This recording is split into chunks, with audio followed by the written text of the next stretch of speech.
తున్న పంటలను పరిశీలించడానికి మాజీ సీఎం కేసీఆర్ సిద్ధమయ్యారు. నేడు 3 జిల్లాల్లో పర్యటించనున్నారు.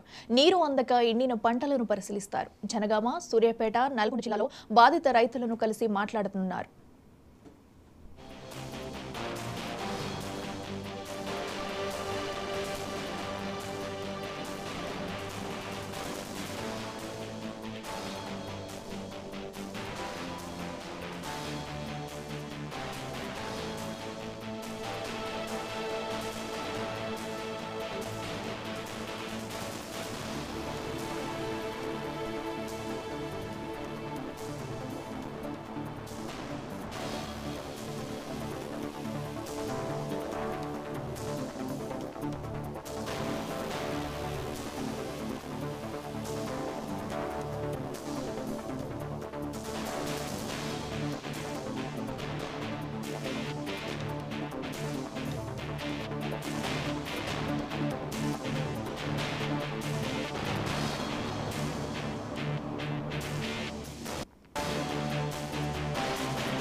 తెలంగాణ రాష్ట్రంలో ఎండిపోతున్న పంటలను పరిశీలించడానికి మాజీ సీఎం కేసీఆర్ సిద్ధమయ్యారు. నేడు 3 జిల్లాల్లో పర్యటించనున్నారు.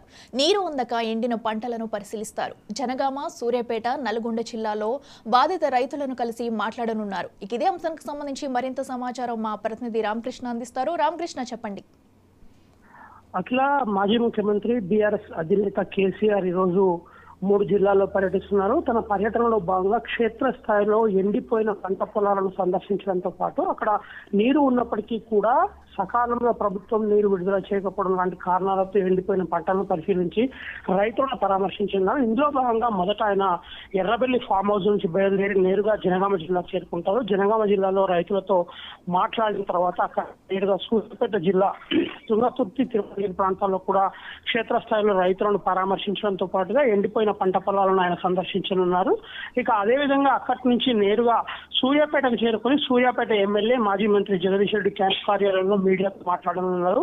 మీడియాలో ప్రధానంగా తెలంగాణ రాష్ట్రంలో గత కొద్ది రోజుల క్రితం ఏర్పడ్డ కాంగ్రెస్ పార్టీ ప్రభుత్వం నిర్లక్ష్య విధానాలు కావచ్చు, నీటి విడుదల ఏదైతే ఉందో నీటి విడుదల సకాలంలో చర్యలు తీసుకోవడం కావచ్చు, ఇలాంటి కారణాల వల్ల తెలంగాణ రాష్ట్రంలో రైతు అంతా కూడా తీవ్రంగా బాధపడుతున్న విషయాన్ని కూడా ఆయన స్పష్టంగా మీడియా ముందు చెప్పే అవకాశం ఉన్నట్టు తెలుస్తుంది. అక్కడి నుంచి ఆ తర్వాత నల్గొండ జిల్లాకు సంబంధించి నిడమనూరు చేరుకుంటారు. నిడమనూరులో కూడా క్షేత్రస్థాయిలో ఎండిపోయిన పంట పొలాలను పరిశీలించి రైతులను పరామర్శిస్తారు.